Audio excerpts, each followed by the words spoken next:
আসসালামু আলাইকুম। খায়রুনস কিচেন থেকে স্বাগত। আজকে আমি হাজির হয়েছি ভিন্ন স্বাদের অনেক মজাদার একটি রেসিপি নিয়ে। এর রেসিপি টাকি মাছের চাশনি।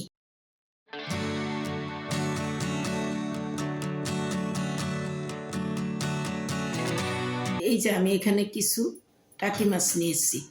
টাকি মাছের মাথাগুলা ফেলে দিয়ে এভাবে আস্তা কেটে নিয়েছি।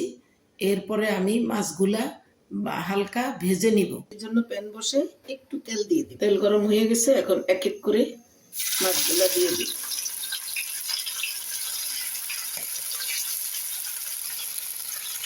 মাছগুলা ভাজার আগে একটু হলুদ লবণ মাখিয়ে দিচ্ছি।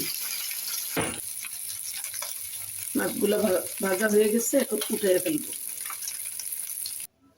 মাছগুলি হালকা ভাজা হয়ে গেছে, এখন একটু মাছ থেকে কাঁটাটা ছাড়িয়ে নিব। মাছগুলা এভাবে কাটা বেছে নিয়েছি, এখন এভাবে মাছগুলারে ম্যাশ করব। মাছগুলি ম্যাশ করে এই যে এরকম করে নিয়েছি, একটু কাটাও বেছে ফেলে দিছি। এখন আমি কিছু মশলা দিয়ে মাখাবো।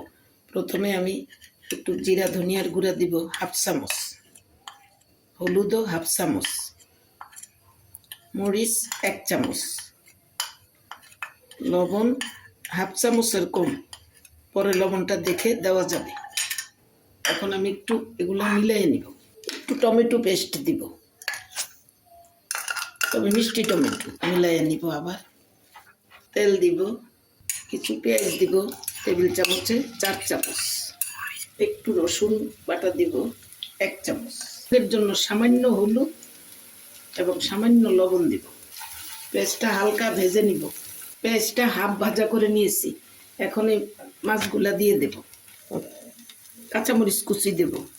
শেষ হয়ে গেল টাকি মাছের চাশনি। এখন একটু ধনেপাতা দিব।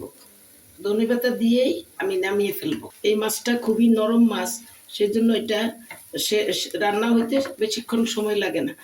পেঁয়াজ হাফ ভাজা করে দেওয়ার পরে এটা 5-7 মিনিট পরেই নামিয়ে ফেলবো আমি। তবে এটা আমার মায়ের হাতের রান্না। তৈরি হয়ে গেল ভিন্ন স্বাদের মজাদার টাকি মাছের চাশনি।